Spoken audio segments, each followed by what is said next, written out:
मैया को सब पता है, इतनी जल्दी तेरा पेट भर ही ना सकता।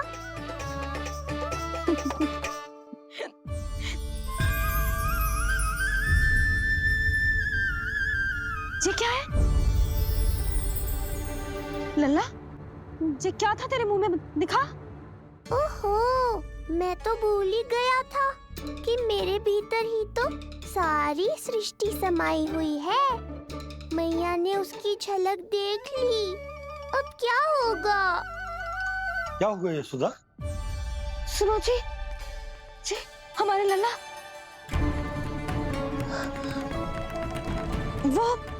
वो इसके मुंह में। क्या?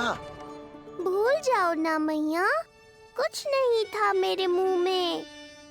लल्ला मुंह खोल के बाबा को दिखा। अरे क्या देख रही है उसके मुंह में? अवश्य ही मेरा दृष्टि भ्रम होगा, किंतु ऐसा भ्रम। अरे बताओ ना यशोदा, या फिर मुहूर्त शीघ्र ना बताने की बात का प्रतिशोध ले रही हो तुम? ना ऐसी बात ना है। तो फिर बताओ ना क्या बात है? हाँ? मैंने लल्ला के मुंह में कुछ देखो। क्या देखो? अब फंस गया मैं। मैया बाबा को सब कुछ बता देंगी और राय का पहाड़ बन जाएगा। फिर कैसे संभालूंगा इन दोनों को? ऐसे लगो जैसे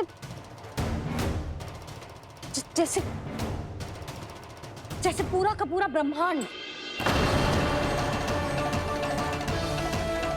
ब्रह्मांड लल्ला के मुंह में।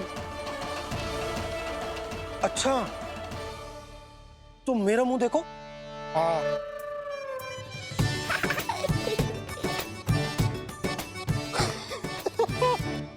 ब्रह्मा।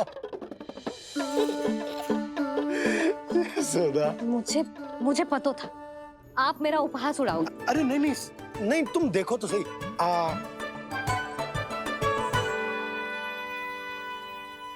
ब्रह्मांड ना सही, गोकुल तो दिखना चाहिए।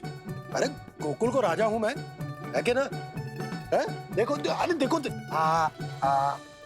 धन्यवाद बाबा, आपने इस बात को गंभीरता से नहीं लिया, इसलिए अब मैया भी नहीं लेंगी। आज तो बचा लिया आपने। आज के बाद ना आपको कुछ बताऊंगी ही ना। आप जाओ, नामकरण उत्सव की तैयारी करो। और हाँ, इस बार भी उत्सव छोटा ही करना है, जो तो मत ही बोलना आप। हाँ। अब इसे कैसे समझाऊं कि हम कोई भी उत्सव बड़ा ना कर सकते? व्यर्थ ही कंस की दृष्टि पड़ जाएगी हम पर।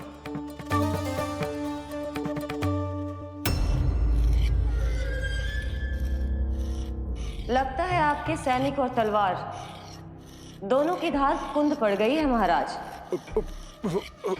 महाराज, मुझे भय था कि कहीं ऋषि गर्ग मुझे श्राप ना दे दे।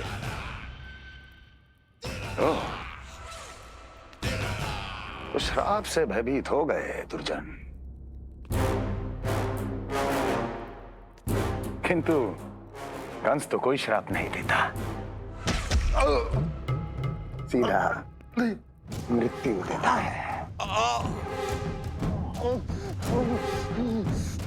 ऐसा न करे महाराज,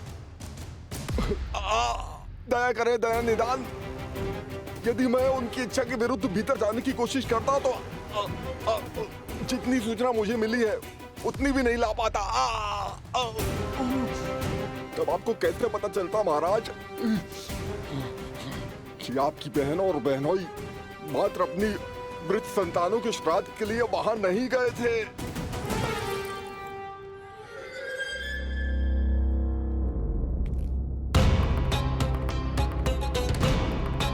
आगे बोलो। पूरी तरह तो नहीं सुन पाया महाराज, किंतु मैंने स्वयं अपने नेत्रों से देखा है महाराज। राजकुमारी देवकी ने ऋषि गर्ग के हाथ में कुछ दिया था। ये सत्य है महाराज, और ऋषि गर्ग ने उन दोनों को वचन भी दिया था। सही समय की प्रतीक्षा कीजिए राजन, आपके दोनों कार्य पूर्ण होंगे। महाराज, मैं आपका सबसे विश्वसनीय सेवक हूं। आपके हर आदेश का पालन करना मेरा अधिकार है और मैंने अपने अधिकारों का पालन किया भी है महाराज। किंतु फिर भी यदि मेरी ओर से कोई भूल हुई हो, मुझे क्षमा करे दयानिधान, मुझे क्षमा करे। इसका अर्थ है कि उत्कच सही कह रहा था। वो दोनों अवश्य ही कोई ना कोई षड्यंत्र रच रहे हैं मेरे विरुद्ध। समय आ गया है, अब मुझे किसी ऐसे की खोज करनी होगी जो उतना ही शक्तिशाली हो जितनी की मेरी ये तलवार।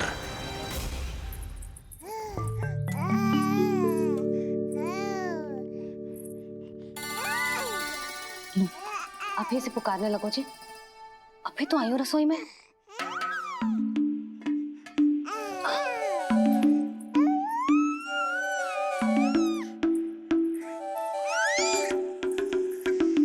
शीघ्र ही तुझे भी अपने बाबा का हाथ बटाना पड़ेगा, समझ रहे हो ना?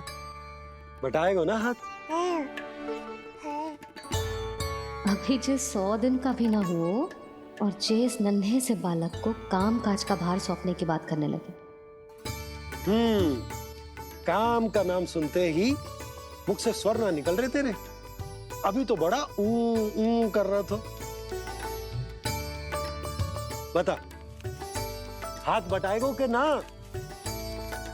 अरे बता ना।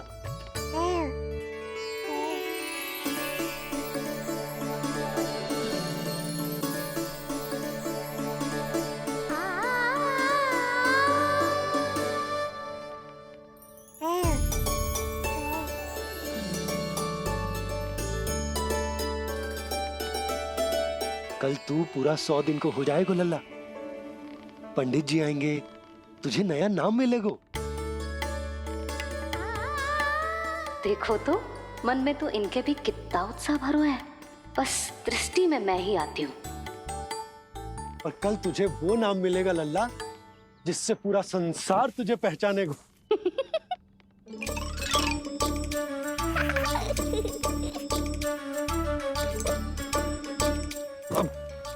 लल्ला, कितना कार्य शेष है और तूने मुझे बातों में लगा लियो। मुझे क्यों फंसा रहे हो बाबा? छुपाने की कोई आवश्यकता ना है। जितनी उत्साहित मैं हूँ उतने ही उत्साहित आप भी हो इसके नामकरण को लेके, पता है मुझे। लल्ला के नामकरण पे उसके बाबा उत्साहित ना होंगे? बिल्कुल होंगे, इसीलिए तो कह रही हूँ अपना उत्साह बांटो अपने लल्ला के साथ। मैं अभी आई। अच्छा, ऐसे तो तुम लल्ला को छोड़ के कहीं ना जाती। अभी कहाँ चली? रोहिणी जिज्जी के पास, और कहाँ? लल्ला और उसके दाऊ के नामकरण की तैयारी करनी है कि ना? कितने लोगों को आमंत्रित करना है, कितने प्रकार की मिठाइयां बनानी है, ढोल वाले को कितने बजे का समय देना है, ये सब सुनिश्चित करना है ना, ताकि जे उत्सव गोकुल का सबसे बड़ा उत्सव हो। अरे सूची देनी है जिज्जी को।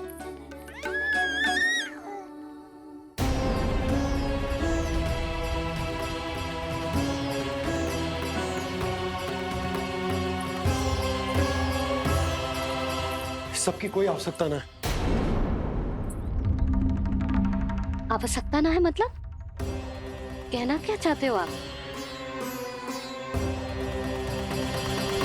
मैं ये कहना चाहता हूं कि यशोदा, सत्य तो ये है कि हमें दुख में ना अत्यधिक दुखी होना चाहिए और ना सुख में अत्यधिक उत्साहित। प्रसन्नता कितनी भी क्यों ना, हमें उत्सव संयम से ही मनाना चाहिए। इतने वर्ष संयम ही तो रखा था ना नंद जी। ये समय संयम का ना आनंद से बावले हो जाने का है। यशोदा, हम आयोजन छोटा ही करेंगे। मैं कुछ सोच समझ कर ही तो कह रहा हूँ। पर क्यों? मुझे भी तो समझाओ। हर बात समझाने की ना होती यशोदा। अच्छा, पति पत्नी में भेद हो तो है? ठीक, मैं कोई भेद ना रखूं। जो भी अब तक मैंने तुम्हें ना बताया है वो सब बताऊं। ओहो, क्या कर रहे हो बाबा? कंस के बारे में कुछ बता मत देना मैया को। वो मंगला है ना, उसने आज शाम को ही बछड़ा दियो। और भात पत का मांस लगभग बीतने को ही है, तो धीरे धीरे शरद ऋतु आ जाएगी, दूध की हानि भी कम हो जाएगी। हाँ? और वो सरजू है ना, उसको बैद जी ने पूरे पखवाड़े का विश्राम के लिए कहा है। क्यों? क्योंकि वो ठाट से गिर गए थे और गिरते समय उसे भीतरी चोट लग गई थी। अरे और... बस बस बस, ये सब मुझे क्यों बता रहे हो? इसका नामकरण से क्या संबंध? तुम्ही ने तो कही ना कि पति पत्नी के बीच में कोई भेद ना होता, तो मुझे जो भी बात पता है मैं तुम्हें बताऊंगा। कितनी समझदारी से बात बदल देते हो आप, और भोली भाली मैं आपकी बातों में आ जाती हूँ, और इस सब में असली बात तो रह ही जाती है। किंतु आज बात मेरे लल्ला की है। उत्सव तो विशाल ही होगा, और इस बारे में कछु और ना सुनूंगी मैं। आप लल्ला का ध्यान रखो, मैं जा रही हूँ रोहिणी जी के पास। यशोदा,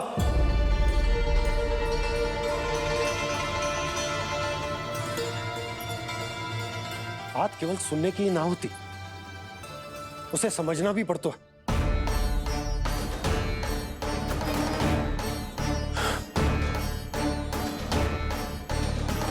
विश्वास है ना मुझ पर?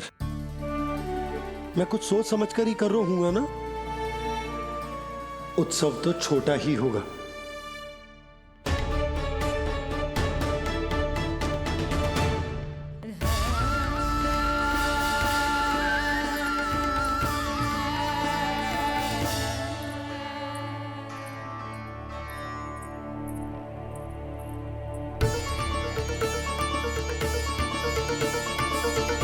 क्षमा करना लल्ला, तेरी मैया को डांटना पड़ गया।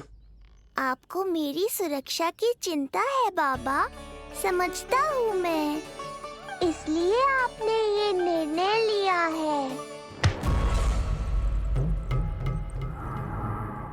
समझ में नहीं आता, कब कौन सा निर्णय क्यों लेते हैं आप? यदि कंस को समझना इतना आसान होता तो कंस नहीं होता। ये नया सिंहासन उसके लिए है जो मेरा विश्वास पात्र बनेगा। मेरे दाहिने हाथ की तरह मेरे मन के सबसे निकट होगा वो। मंत्री परिषद में विशेष स्थान की प्राप्ति होगी। मेरे बाद पूरे राज्य के लिए उसी का वचन होगा। शासन। किंतु ये अधिकार केवल उसे प्राप्त होगा जो मेरी परीक्षा में उत्तीर्ण होगा। मेरा सबसे महत्वपूर्ण कार्य करेगा वो। इसलिए जाओ, कह दो सभी बाहुबलियों को, महाबलियों को, दैत्यों को, दानवों को, प्रेतों को, पिशाचों को, सभी को ये सूचना दे दो ना ना ना ना, सूचना नहीं, चुनौती दो कि यदि साहस है तो आए, मेरी परीक्षा में उत्तीर्ण हो और इस सिंहासन पर बैठने का अधिकार प्राप्त कर ले। जाओ। और हाँ, ये अवश्य कहना कि केवल वही आए जिनके हृदय में साहस का ज्वालामुखी धधकता हो, जिनकी तलवारें पर्वतों का सीना चीरने को व्याकुल हो, जिनकी संकल्प शक्ति इतनी दृढ़ हो कि मृत्यु से टक्कर ले लें। कायर नहीं चाहिए मुझे। जाओ। महाराज, आप जिसे भी ये विशेष पद देंगे, भविष्य में यदि वही हमारे शीश पर बैठ गया तो क्या करेंगे आप? पहले ऐसा कोई योद्धा सामने तो आए अस्ति जो उस विष्णु के अवतार का संहार कर सके।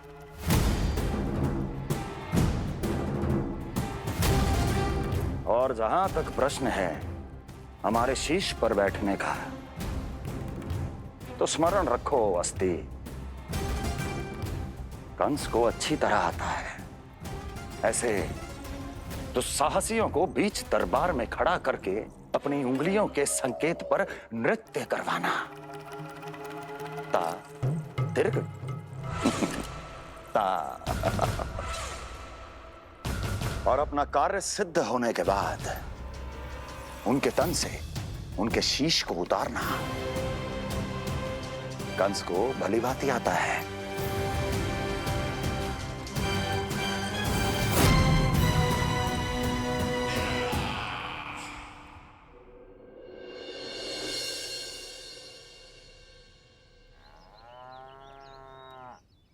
पूरे 100 दिन का होगा हुआ तो लल्ला, कम से कम 100 व्यक्ति तो आने चाहिए थे ना तेरे और तेरे दाऊ के नामकरण में। हाँ,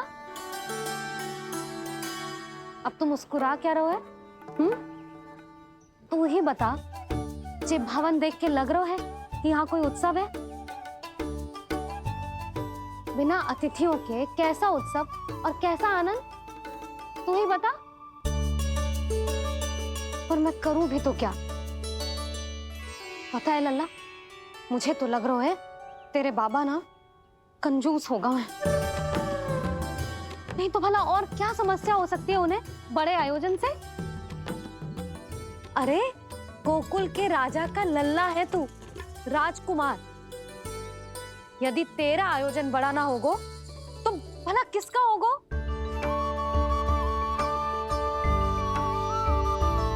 मेरी ही भूल है, मैं भोली हूं, इसीलिए व्यर्थ में तेरे बाबा की बातों में आ गई।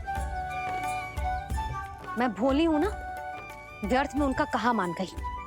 किंतु अब ना मैं कोई मांग रखूंगी, ना मैं उनसे बात करूंगी। और कहे देती हूँ लल्ला, सावधान जो इस बार तू बीच में आया तो। हाँ नहीं तो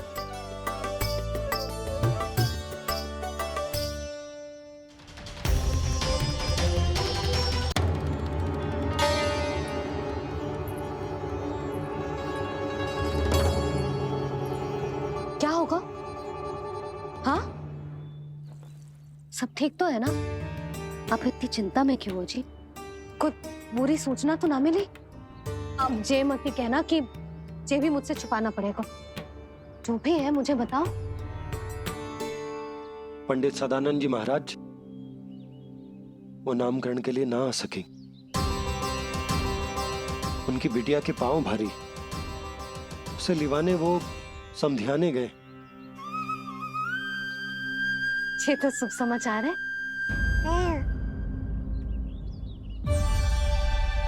किंतु मेरे लल्ला का नामकरण अब वो सही मुहूर्त पे कैसे होगा? वही तो समझ ना आ रहा। ऐसे मन छोटा करने की आवश्यकता नहीं है मैया बाबा। आप दोनों तो स्वागत की तैयारी करो, आ रहे हैं वो।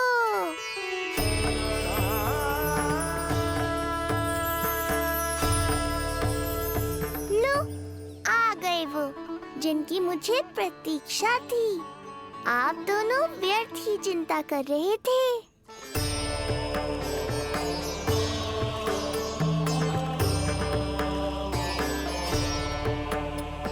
अब कौन करेगा मेरे लल्ला का नामकरण? ऋषि गर्ग, नंदराज, रानी भाभी, महान ऋषि गर्ग हमारे गांव में पधारे हैं।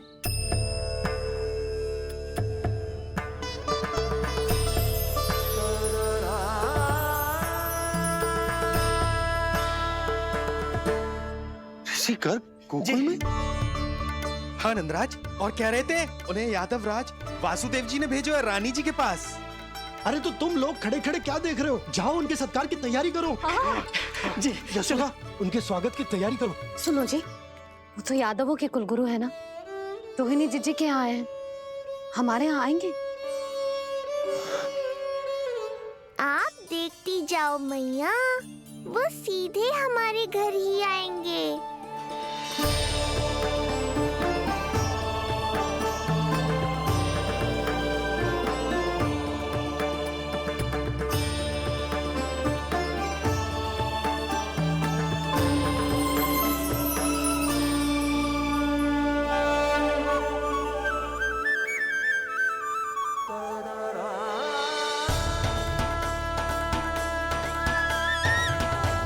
ये क्या हो रहा है मुझे? मैं उस भवन की ओर क्यों बढ़ा जा रहा हूँ? क्योंकि आपके यहाँ आने से ही मेरी मैया बाबा की चिंता समाप्त होगी ऋषिवर। ये बात तो मैं न जानता, परंतु मुझे जाकर उनको स्वागत करना चाहिए।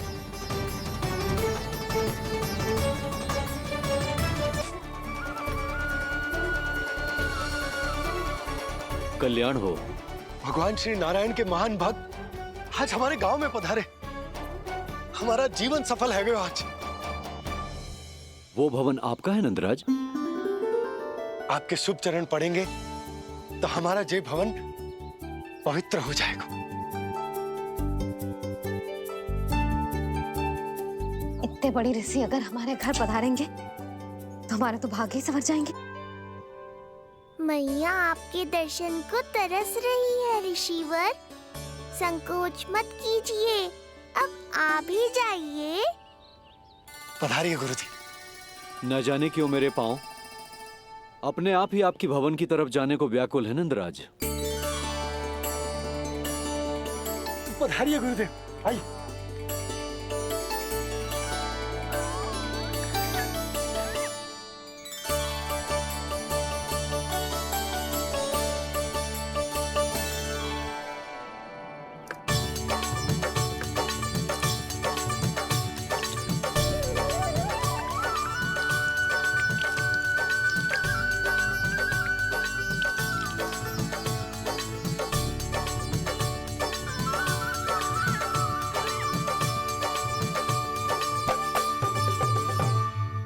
कल्याण हो।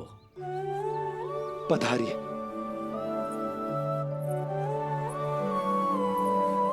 आया तो था मैं रानी रोहिणी के भवन में, पर पता नहीं कैसे यहाँ खींचा चला आया। विराजिए गुरुदेव। महाराज, आप इसे भी रोहिणी जिज्जी का ही घर समझिए। मैं अब भी बुला कर लाती हूँ। महाराज, ये हमारा सौभाग्य है कि आपने यहाँ आना स्वीकार किया। कहिए, क्या सेवा करूं मैं आपकी? मुझे आपके भाई वासुदेव ने भेजा है नंदराज।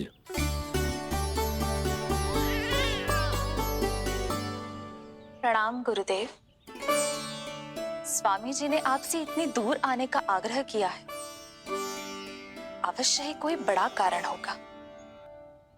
कारण तो है, आपके पुत्र का नामकरण करने आया हूं मैं यहाँ।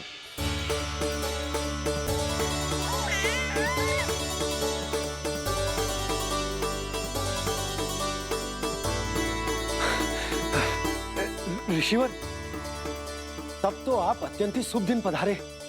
आज का ही मुहूर्त निकलो है भाभी के लल्ला और हमारे लल्ला के नामकरण के लिए। परंतु पंडित जी गांव से बाहर है, इसीलिए आप। अब तो आप यहाँ आ गए हो, आप हमारे भी लल्ला का नामकरण कर दो ना। पुत्री, ये क्या कह रही हो तुम?